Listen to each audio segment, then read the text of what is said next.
I think as an agile industry, we have done leadership or management a disservice over the years that we, for the longest time, all we communicated as coaches or trainers or agilists was all the things managers can't do anymore, right? We'd tell them, you can't come to retros, you can't task the team anymore, you can't even prioritize their work. That's the product owner's job. And we told them all these things that they can't do. And we didn't do a good job. We did not do a good job of telling leaders what their job is now. And so that's one of the things that I sought to try and answer in this talk is what is an agile leader really about? And so that's what I'm going to try and answer today. We will be using I'll be doing a little bit of polling along the way. So I'll post that link in the chat so that you have that link. As Erica mentioned, I'm David Hawks with a company called Agile Velocity based out of Austin, Texas. I'm a certified enterprise coach and certified Scrum trainer, but I spend most of my time working with leaders, helping them kind of guide their Agile transformation. So our company just focuses on Agile transformation work. And trying to help organizations from, one of our most recent successes was with Southwest Airlines, and which is now the largest airline in the world, fortunately and unfortunately, based on our current times. And but they, we did a lot of good fun stuff with them, and it is actually helping in their ability to be agile and adapt in these kind of crazy times that we live in. So that's kind of the perspective that I'm coming from, is helping large organizations and leaders in those large organizations try and navigate this agile stuff. As I mentioned, I'll be using two technologies today. The Poll Everywhere, which you can get to at pollev.com/velocity. And I'll queue up a poll here in a little bit.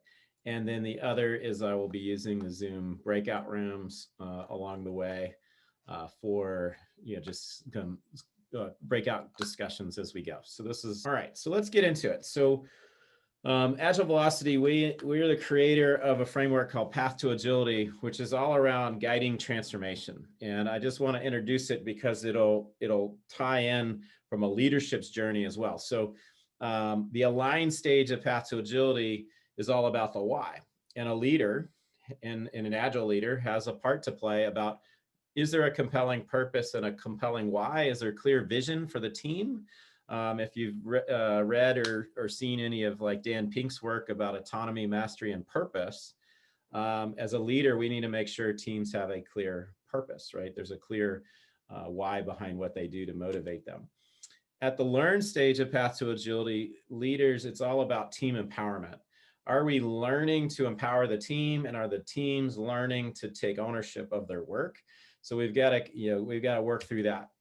At the predict stage, a leader's role is about creating focus. And so we'll be digging into that more. In order to get predictable, we got to get the variability out of the system. And when we load everybody up with too much work, then that starts to cause a lot more variability. So predictability, leader's role is about creating focus. And then when we get to accelerate, we're talking about optimizing across the system. And this is where leaders need to work with other leaders to do that. And we need to enable what we call decision agility throughout the organization so that we can make quick decisions. It's too slow for decisions to go up the hierarchy and down the hierarchy. And then the fifth thing that we'll talk about is having clear, not just the vision, but being clear in the communication of what we need from our folks, and not communicating just the how or the tasks, but more importantly, actually not communicating the how or the tasks, but communicating clear purpose, clear intent, clear objectives, clear success criteria. So we'll get into that. So there's 5 things that we're going to cover. And they span in Path to Agility. This is what we call the Path to Agility map. And so these 5 things span across what we call the organizational level of Path to Agility. And so these are the 5 things that we'll be digging into today. So the first, thing is kind of like, why should we change? Why do we need to change as leaders? And I did this talk before COVID, and I've done it once since COVID. And this next slide makes a lot more sense since COVID. And we talk about this term called VUCA. And VUCA stands for volatile, uncertain, complex, and ambiguous. So we're in a more VUCA world, and we've all felt this for the last 6 months. Some industries have just totally stopped. The speed of which change is happening, turbulence, dynamics of change is just happening faster and faster in every industry. Disruption is happening everywhere. The uncertainty about the present and hard to predict the future. So if you think about industries like I mentioned, Southwest, the travel industry, when are people going to start flying again? Don't know. How do those leaders make decisions when they don't have clarity? They don't have the predictability because there's just more uncertainty. And then there's more interdependencies as we get into big enterprises. There's so many interdependencies, and everything's connected. And even before everybody's distributed at home, which has added another kind of complexity, right? How is everything connected? And so therefore, nobody can kind of see the matrix, if you will. Like, how do we actually make sense of everything when nobody can really see how it all goes? Because a lot of an organization is very organic, right? And so things are moving all the time. And then just the ambiguity of where we're at. So we're in this stage of what we call this kind of VUCA world. And we were in it before COVID.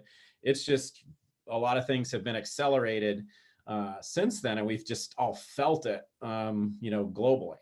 And so because of that, we can't manage in the way that we used to, right? I call management 1.0, which was an innovation 100 years ago, right? How do we optimize for efficiency?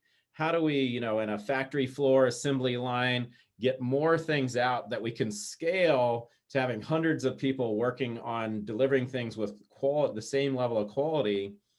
And that's where a lot of companies are still managing using antiquated management techniques that were invented over 100 years ago.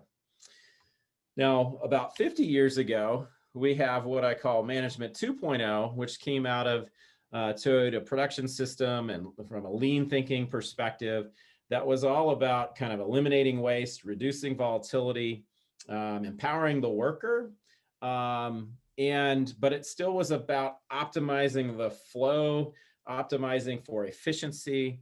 And then today, and I think with the advent of Agile, we're really talking about taking that to a whole nother level that I call Management 3.0, which is around, are we truly empowering the worker and the team? Are we taking more of an approach as a servant leader? Are we creating a dynamic where everybody is engaged? There's a scary statistic that says only 1 out of 5 workers are fully engaged in their work, which means only 1 out of 5 people have brought their brain to work, right? In a given day. And what we're trying to do with Agile is we've got to get everybody's brains turned on. We got to get everybody innovating. We got to get everybody solving problems. We got to get everybody taking ownership so that we can be as productive as possible. And so Management 3.0 is really about unlocking and the full potential of our teams and getting everybody engaged in that perspective. And what I want y'all to discuss in the breakout room is, what are the capabilities? What do you see when you think of a good leader? And what are the things that you see when you think of a bad leader? So that's what I want y'all to discuss. I will give you 8 minutes because I want you to also have a couple minutes just to introduce yourself to each other in your room. What are some of the things you heard or came up with that were characteristics of a bad leader? We got a bunch of stuff in here. So lack of transparency, poor communication, micromanagement, managing through fear, unable to listen, vague, domineering. Yeah, there's probably like a manager splain, you know, like that could be one. All right, so we got a lot of good stuff there of challenges that we see. What about what's the inverse of that? So what do we see from a good leader perspective? What are the other things that we see there?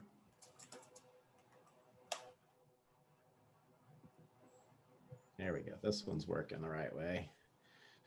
Trust, listens, self-aware. I like that one. Providing psychological safety. I like practices empathy. We don't always have to be experts, but compassionate.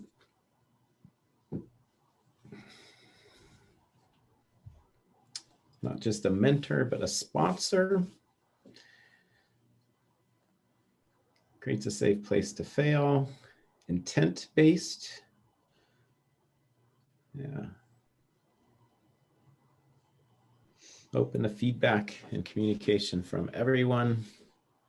So some good stuff here. Awesome. So we're going to kind of, hopefully we'll see some of these good ones resurface in some of the things that I'll walk through here.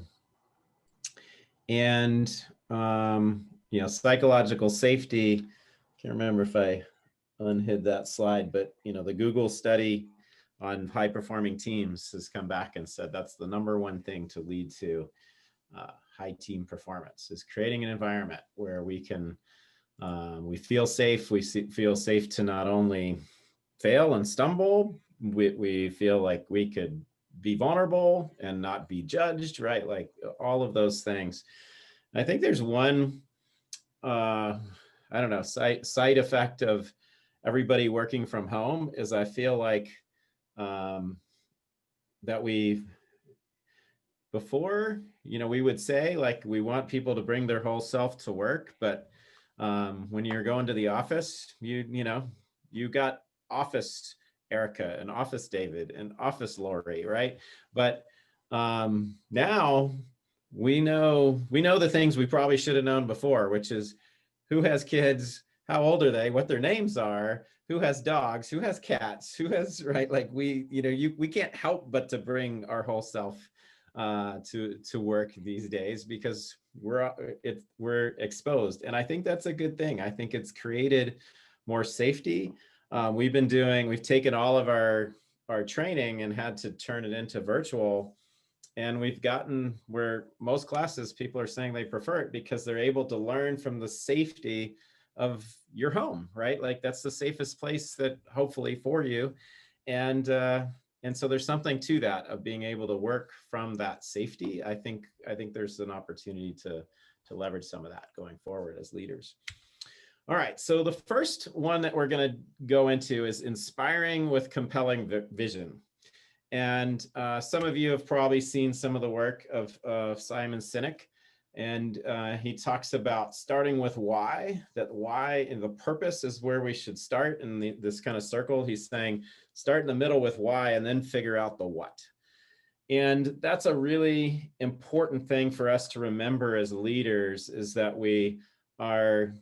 our job is to create that vision, is to inspire with that vision, is not to just walk over. You know, I think a lot of times what we see leaders doing is just walking around telling people tasks, right? And we're so focused on the what, and then we get mad when people don't do the tasks right, but they're not doing the tasks right because we didn't ever communicate clearly what the ultimate goal was and purpose of what we're trying to do.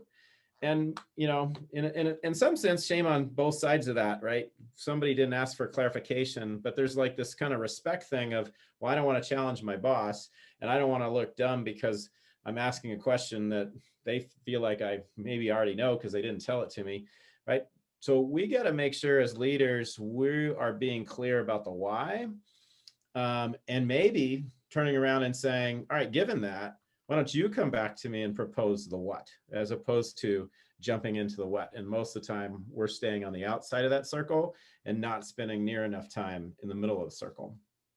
So we'll get a little bit more into some of how we can communicate that in the last section today.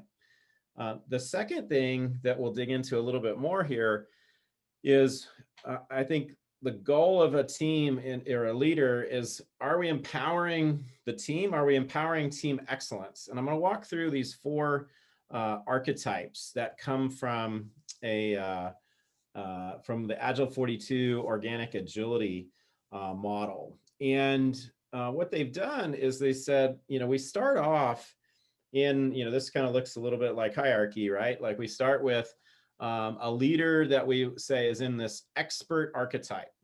We've all heard why did somebody get promoted? Well, they got promoted because they were the best at the job, not because they were the best, leader or best manager or best people person. It was because they had the most skill in whatever the function of that department is. And so what happens when that person gets promoted into that leadership role is, who do they think, when they get frustrated that something's not getting done fast enough, what do you think their reaction is? The reaction is, well, I'll just do it myself, right? And they're running around, they're the expert, they're the technical expert. They may be trying to delegate things, but they're probably delegating tasks. They're delegating the what. They're not good at communicating the why. And everything is kind of individual communication, one-on-one communication. And I think we have a ton of leaders that are like this in our organizations. And I think this type of leadership model has fallen directly on its face when everybody went distributed. And that's because they can't just micromanage by drive-bys, right? Like walking around saying, hey, what are you working on? Hey, I need you to do this. Hey, doing this. And so they're not able to be that taskmaster. Luckily, most Agile teams don't function in this way. So for those that are in the Agile world, hopefully your teams are a little bit past this, but your product owner could be acting this way, or your Scrum Master could be project managing, people in this way. So you still may have it in a different dynamic. But in this archetype, what we see from a characteristics of the team is we see this hierarchy. We see individual evaluation, individual reward. We want to get past this.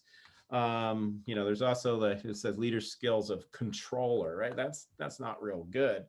So we want to get past this, and the next level that we can kind of move to and mature a team into is what we call the coordinator archetype. And the coordinator archetype is better, right? They're in the, there's everybody's talking to each other, so that's good, right? There's communication happening more than one direction. But they are the center, right? Like is that really where the leader should be, is just the center of attention and the center of everything? So there is something better. It is starting to help us get more skills in like conflict resolution and group dynamics, because we are trying to function now as a team. But we still typically in this structure have more individual evaluation, individual reward, but we're starting to see more participative interactions amongst the team. And so that's definitely an evolution, but it is creating a little bit more conflict, because now, before in this model, if I might like everybody on the team and I might be happy to have beers with everybody on the team, but there could be somebody in this model that's not carrying their weight, and I won't say anything as a peer, right? That's for the leader to work out. I'm not gonna get in the middle of it. But when you start getting into this world where I depend on each other, it starts to expose things, right? This always comes up with leaders with Agile, like, how am I gonna manage? I can't hold the whole team accountable. How I need to be able to know what everybody's doing, and I need to be able to do performance management on everybody. And my answer typically is, that's going to get exposed by the team, right? Things are going to get exposed by the team. It's going to make your job easier as a leader, because when you start holding the whole team accountable, and if somebody's not carrying their weight, then that's going to get that's going to get exposed really fast. And people are going to start bringing that to your attention that never would have in the old model. Then we move from there to what we call the peer architects. So you see the leader, the blue circle, has now moved to being just a part of the team. And new skills for the leader are more facilitation. There's still conflict resolution because we're still got lots of dynamics. We got even more communication across this. We've added collaborative characteristics down to the team level, and we're getting into more team evaluation or team accountability and team reward. And so this is starting to become an improvement on that, where we talk about more shared ownership, right, across the team. And I think in the earlier versions, I actually wouldn't call I wouldn't call this a team, this expert archetype. I would say that is a collection of individuals who maybe are cooperating with each other, but they're not taking shared ownership, right? The leader still has ownership in both of these models. But when we start to get to this model, we start to see that there's shared ownership across the team, and then shared accountability, which can lead to better performance. And then ultimately, we can evolve to what we call the coaching archetype, where the leader is outside of kind of the circle, if you will, right? They're not a member of the team, and they aren't required tactically for the team, right? And the team is starting to self-organize more in this model, and the leader becomes more of a coach of this team, as opposed to being somebody that's in the circle and critical for the daily functioning of the team. Right, so we can see some of this starting to emerge as a leadership archetype from like a Scrum Master perspective and other things, and we start to get more peer evaluation in this model as well. So what I want you to do is I'm going to send you back into your groups here, and I'll mix the groups up for the next exercise, but I'll send you guys back into your groups, and I want you to discuss what's needed from the leader for a team to start taking ownership. If we move up that chain and we're saying, all right, teams are taking ownership, they're collaborating, they're all starting to work together, what does a leader need to do to enable that, right? What does a leader need to do to create an environment where we have a learning culture, where teams are starting to take ownership? What do you think a leader needs to do? One of my biggest is that leaders need to let go. Just let go of trying to manage all the things, or try and organize all the things, or tell everybody everything that they need to do, right? It's that we've got to let go of control. In order for a team to take ownership, we've got to be able to let go of ownership. And that doesn't mean we're letting go of purpose. And as some of you stated, like, we've got to make sure we're clearly communicating intent and goals, but we've got to let go in order for our teams to step up. We've got to create space for them to step up, and we can't expect that all of a sudden they're immediately going to have perfect skills in taking ownership, right? So as we saw in the archetypes, some of the things we're going to have to learn is, how do we actually participate? How do we actually start all having oh, you mean we all get a voice now? How do we do that? How do we manage that? How do we, we're going to get out of forming and we're going to go into storming before we get to norming, and that conflict resolution is going to come into play. So our role as a leader is going to be less directive and much more supportive, and trying to create an environment and foster this kind of psychological safety, creative, okay to fail and learn type of environment. So I just want you to kind of jot down for yourself. I use leader in the sense of everybody is a leader. You don't have to be a manager of people to be a leader. So just think, what's something that you would need to do to kind of let go to allow a team to thrive. If you're in a role of a people leader, or as a Scrum Master, or as a coach, or as a project manager, or a product owner, right? Any of the roles that you're in, what could you do? So just jot a couple things down there. what would it take? What's something you could let go of, control, that you maybe hold on to too much control, that would create some space for somebody else to grow? All right. The third area is what I call creating focus. So this was in that predict stage of path to agility. One of the biggest issues I see organizations face is what I call drowning in a sea of opportunity, right? We have so much demand, so many new ideas, so many things we want to get done, but we only have so much throughput that we can actually get done. And I see too many leaders that are just triaging. They're just, something comes in, it's an urgent, it may be urgent or it may not be, but it came in their inbox and they think their job is just to find somebody to own it. So they're just triaging and saying, something came in. All right, Lori, you take that. All right, something came in. Danielle, you take that. All right, something came in. Erica, you take that. And they're just triaging and they're just getting it off of their own plate. So by the end of the night, I just want to be able to go through my email and make sure everything was sent off. But all they're doing is burying all their people in way too much work. And then do you think their people have clarity of what they should focus on next? Or do you think they're going to just focus on the thing that just came in? My leader, the assumption is this: my leader knows all the other things I'm working on. So if they just sent me this email, they must want me to work on that. And I've been guilty of this as a leader, where I went to, my folks and I said, no, I just was giving it to you and expecting you to make the right priority decision.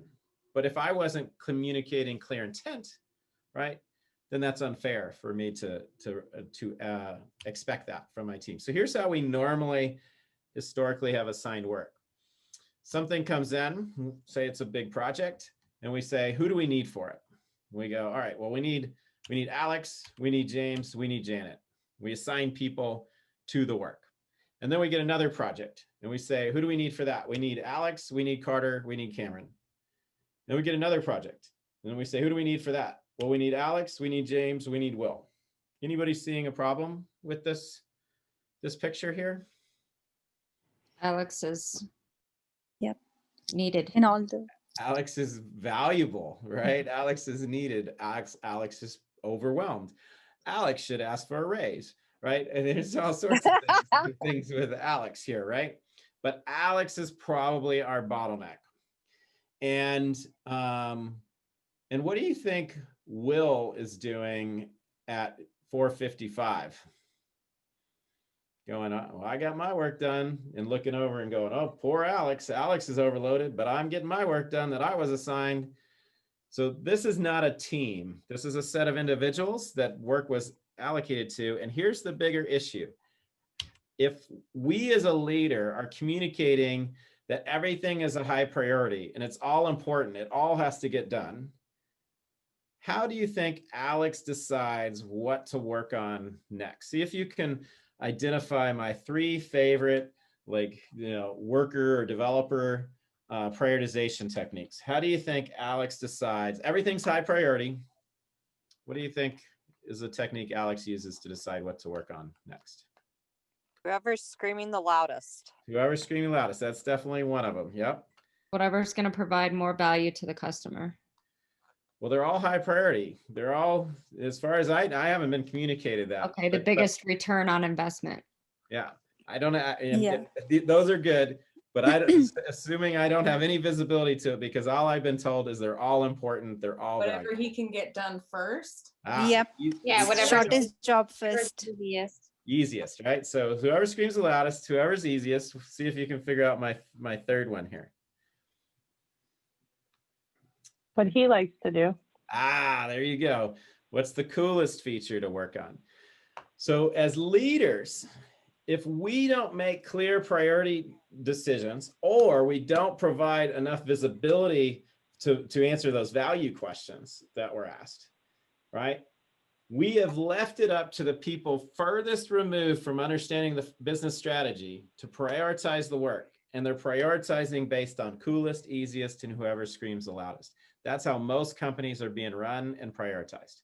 Coolest, easiest, and whoever screams the loudest. Most prioritization is not happening based on value or return on investment, because we said, well, we used return on investment to get the budget for the project, and the project got funded, and then we're just expecting that all of these are going to get done. Most companies think that their bottleneck is money. The bottleneck is not money. The bottleneck is capable teams of people, right? And so just because we got funding doesn't mean that these things are going to get done, and we're mismanaging this. So in Agile, we have an answer, right? Which is we put everybody on a team, we create a prioritized team backlog, and we break the work down into smaller pieces so that each thing can be prioritized, because all of project 1 is probably not higher priority than all of project 2, and that's not higher priority than all of project 3. So when we start stack ranking the priorities of these, that creates focus for the team. And our job as a leader isn't to triage and assign work to people. Our job is to triage and get things prioritized. And then every 2 weeks, we pull the top items, right? And so our job is to create focus, which in order to do that as a leader, it's telling people what not to work on, not telling them all the things that they got to work on. We've got to tell people what not to work on. So we have this saying, which is to stop starting, start finishing. So when we have too many things in progress, our focus needs to be on getting things done, because that's when the ROI is going to kick in. That's when the value is going to kick in. So we want to get all of our teams, and we as leaders need to make sure we're focusing on, all right, let's get something done. And when we get that done, now let's bring something else in to work on. Not just, it's easy to start stuff. We can start 30 projects tomorrow. That doesn't mean we're being productive, and that doesn't mean we're providing value. What's more important is, are we getting things done? And so we got to focus and get our teams focused on the top priority and minimizing how many things we're working on at one time, so we actually can get things out the door and start finishing things. The fourth area, this is in that accelerate zone in Path to Agility, is what we call decision agility. So when we think about decision agility, what I'm talking about is that it takes too long in a hierarchy, a traditional hierarchy structure, for a decision to go up the chain and down the chain. And then, it's like, well, I'm a developer, I need something from, QA, quality assurance, but those are two different VPs. So I got to escalate something up, and it's got to come down this other VP, and then it'll come back up and it'll come back down. That is too long in today's world to be able to respond in the VUCA world that we live in. We need to be able to respond faster. And that means we need more transparency of the intent and the strategy and the vision. I did a talk with, I did a panel with one of the people in marketing at Southwest Airlines for the Business Agility Conference. And one of the things that we talked about is the reason why they're able to move fast is because if you work at Southwest Airlines, even we that don't work at Southwest Airlines know what Southwest Airlines is all about. So it's clear to everybody in the company, the mission, the vision, their identity, who they are. That's never in question. So that framework is always in play for somebody to know what's the right decision based on who we are and our identity. That allows and that enables decision agility in the organization to be able to respond to things quickly. Right? Even the person that's monitoring the social channel of Southwest Airlines knows how to respond to things based on the culture, who they are and their dynamic. So here's the exercise that I want y'all to do, and I'm gonna switch up the teams for this one. Is on the left, we've got our traditional hierarchy. On the right, we have what I call a network of teams. That we have teams of people that hopefully have clear purpose, and those teams need to interact with each other, but hopefully as a network of teams, they're empowered around a purpose. So if you think about it, doesn't mean that they're leaderless. So there's still leaders in play on the right side here, but how do leaders need to operate differently in a network of teams environment? How do employees have to operate differently in a network of teams environment? And and we could talk about the benefits of the network of teams. There are some benefits of the traditional hierarchy, but mostly focus on the benefits of the network of teams. So we're talking about how these decision-making models differ. Unfortunately, when I throw you into the room, you will not be able to see this picture anymore. So take a screenshot or lock it into your mind. But basically, the three questions here: how do leaders need to operate differently? How do employees need to operate differently? What are the benefits? And mostly focus on what would be the benefits of working in the network of teams kind of model. All right. One of the elements of thinking about this, model, right, is what are we doing to empower, but also letting go of needing to control everything, but creating an environment where teams have forums of communicating with each other, that they understand how to connect with other teams. And we see lots of data that says self-organizing teams lead to better outcomes. So that also could argue that self-organizing systems of teams could lead to better outcomes as well. We also have seen, back to like the Dan Pink autonomy, mastery, and purpose. As knowledge workers, one of the things that motivate us is not only purpose, but also autonomy. And, but we need to be clear about what does that mean? Because if we tell some people that they have autonomy, they may say, oh, well, I want blind autonomy. I want to be able to make any decision, of any sort. Well, that's not necessarily the case. And so we're going to talk about a technique on how can we be clear about what level of authority are we delegating? What level of autonomy are we communicating? So that's what we're going to walk through here. So I want you just to write down, if you've got Post-its or a pad, or open up Notepad in Windows. I just want you to write down 3 different leadership decisions made at your company recently that maybe you were a part of or you witnessed, right? And what was one that was just a kind of really tough decision that was maybe made in the last few months? What was a really easy decision, right? Like something that, maybe it's fairly routine that happens every week, right? That could be a decision. And what was one that was in the middle? So kind of just think to yourself, what are 3 different kind of decisions that you've observed or you've been a part of at your company? So jot those 3 things down. And what we're going to do, I'm going to introduce you to a technique called delegation poker. And delegation poker comes from Jürgen Appello's book called Management 3.0. And I just posted a link in the chat. You're going to want to click that for the breakout activity, because you're going to lose the visual of these cards. So in that link, you'll see these 7 cards. And if you look at the cards, there are different levels of delegation or kind of delegated authority, if you will, from I will tell them what to do, right? Which is, I'm not really delegating anything at level 1, right? No, I want to keep that decision. So that could be something like firing somebody, right? Like that's my decision to make. To 4 is that we're going to partner. We're going to agree together, right? Like this is something that we'll work together to make a decision on. All the way down to level 7 is, I fully delegate. I don't need to be involved. I don't even need to be informed, right? That's a decision you can make. And the way this works is you put together, if you say, all right, I've got the team and I've got the leader and I'm trying to figure out what are the different types of decisions, and we're trying to figure out what decisions can we make on our own, or what level of authority do we have? And you go through that and you kind of play this game where everybody kind of reveals, the card, kind of like planning poker in Agile.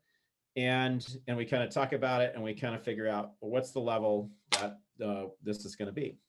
So in your groups, I want you all to share, well, I'll give you 8 minutes and you get through as many as you can here, but I want you to, I need to recreate some groups here. Let's see. There we go. All right. You're going to kind of read through a decision that you wrote down, and then everybody's going to hold up a number of fingers from 1 to 7 on the count of 3. 1, 2, 3. Everybody holds up, and you're just everybody's comes from a different company, so you're just kind of representing what do you think the decision authority for your team is, and just kind of discuss some of that dynamic, right? If somebody's a 2 and somebody's a 6, what does that what does that mean?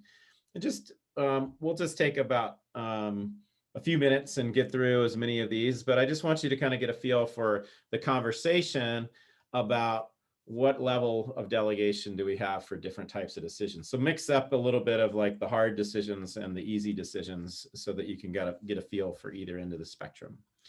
Any questions? I found it was useful as a leader for just being explicit, right? Like I was assuming things were at a lower level, or higher, 5 or 6 or 7, but the people on the team didn't realize I was expecting that level.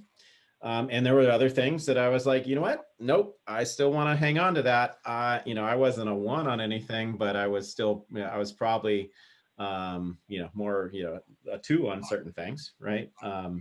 There's a couple different variations of this out there as well for, just kind of how things are worded. So a couple different tools. So something that put in your toolbox that if you've got teams that are getting frustrated that I thought we were self-organizing and had autonomy, and then they're not feeling it, it just may be a matter of expectation setting with those leaders.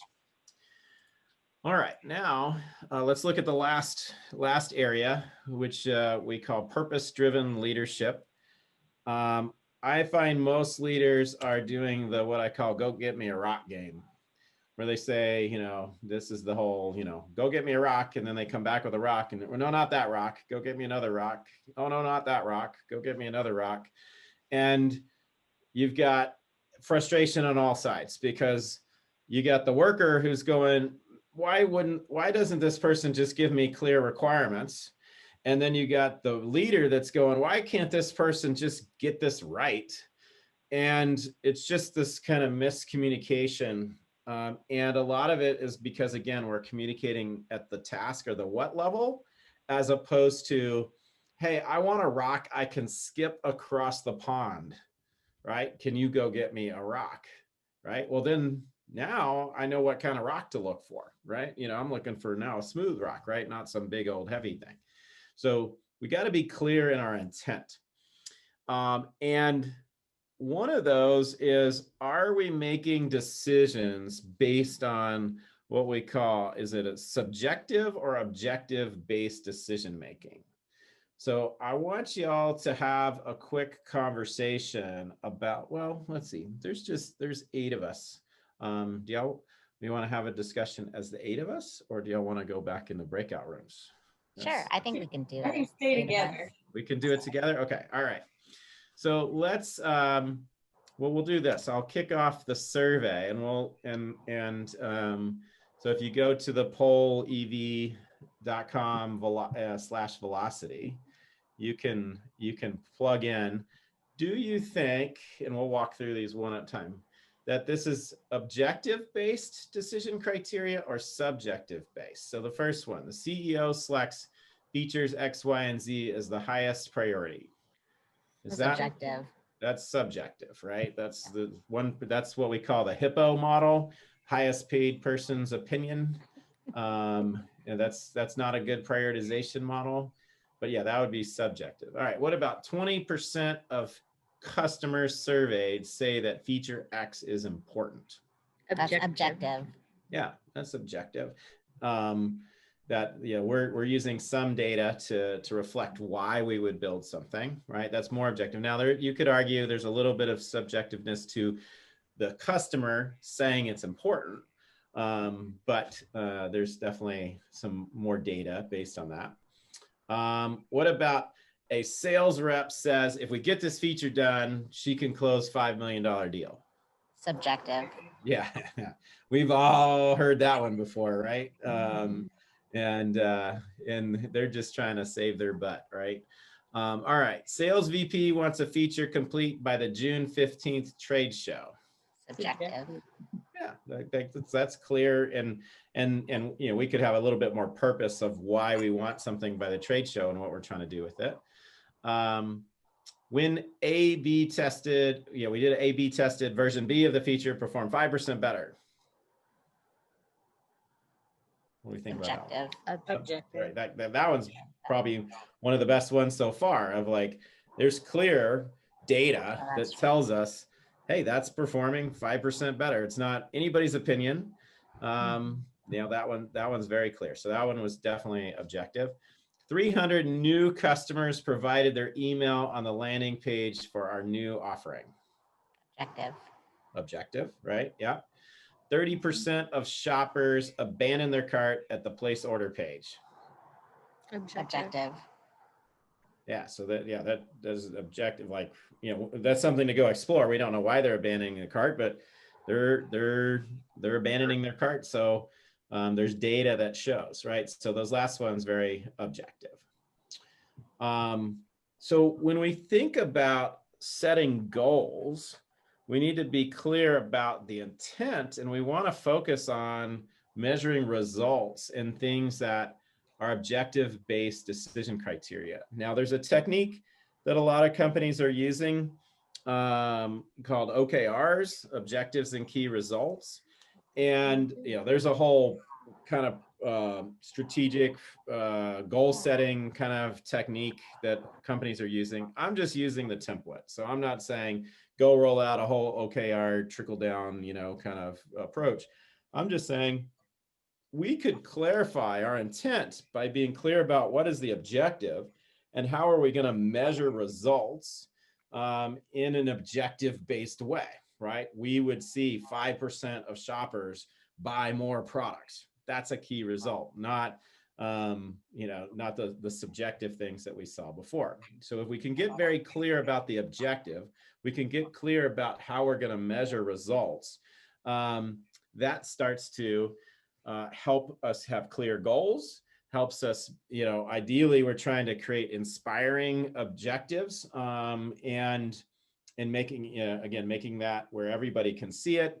We're measuring progress and being okay. One technique of OKRs is to actually create them a little bit with some stretch to them so that the intent is not to hit 100% of the measures. So there's supposed to be a little bit of kind of stretch, and maybe we get 70% of the things kind of done. Now, I definitely have felt in practice that that's a tough one to crack. Like, I feel like, I mean, you know, like we use them with Agile Velocity as well. And I've seen, you know, companies, you know, Southwest and Humana and others that are using it. And I feel that it is hard for teams to be okay with, we didn't meet all of our objectives, right? Like sometimes that is a morale hit of like, they always feel like they're failing if they don't hit everything. So you gotta also understand a little bit of the culture and dynamic that you're dealing with. And we wanna work towards failure is okay. And like, you know, we're trying to stretch goal, but there's also a dynamic that's real as well. So let's look at some bad and some good OKRs. So here's one that I would say is not a good OKR, right? Now, the objective of driving customer promoters may be okay.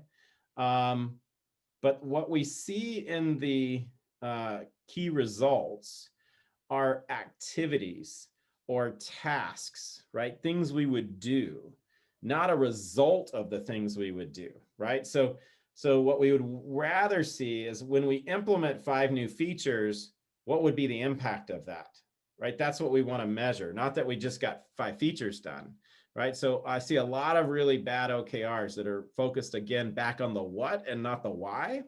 So we want to get clear on, you know, average monthly net promoter score of over 25, you know, less than 90-day repeat business increase of 20%.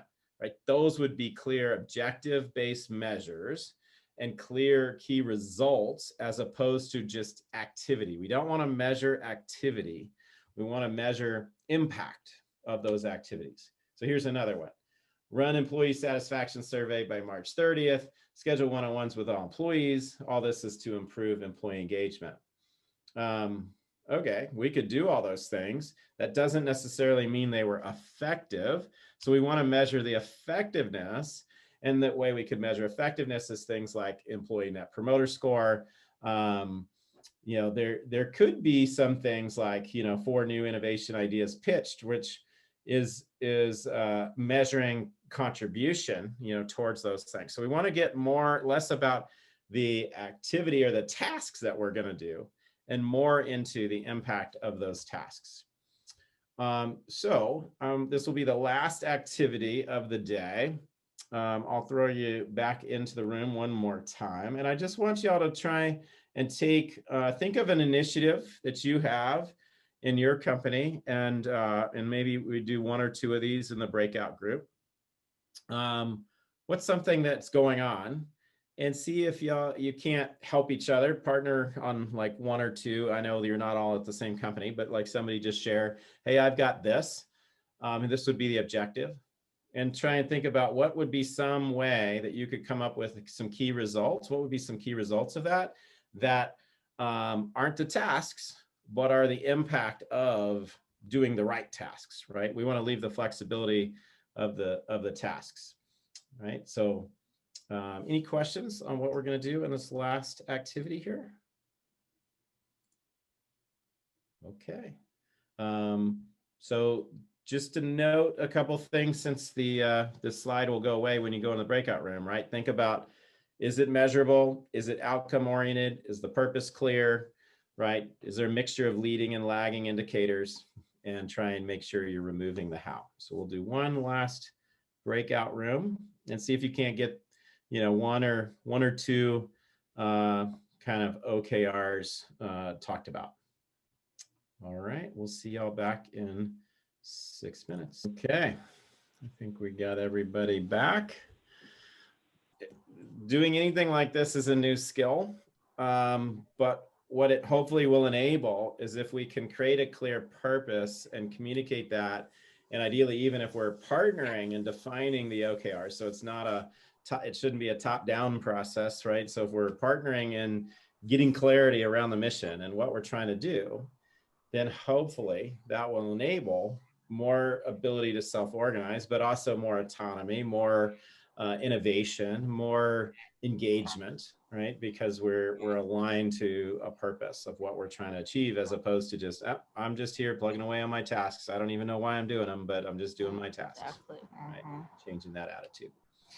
Okay, so those were my 5 things from an Agile leadership perspective, looking through kind of this journey, that one of the threads that we have mapped in Path to Agility, amongst other things around scaling and team level and technical and portfolio and all those different things. But to me, these are the key things and the fundamentals from an Agile leadership journey perspective. And it isn't do all of them at once, right? Like it is one of these iterative kind of processes. So that is what I have for today. In the poll, there should be a place to put your email address in if you're interested in getting more information, getting the slides, getting all that stuff, because I know Meetup has made it tougher for us to be able to share that. So if you just put your email in the poll, and we'll send all this stuff out.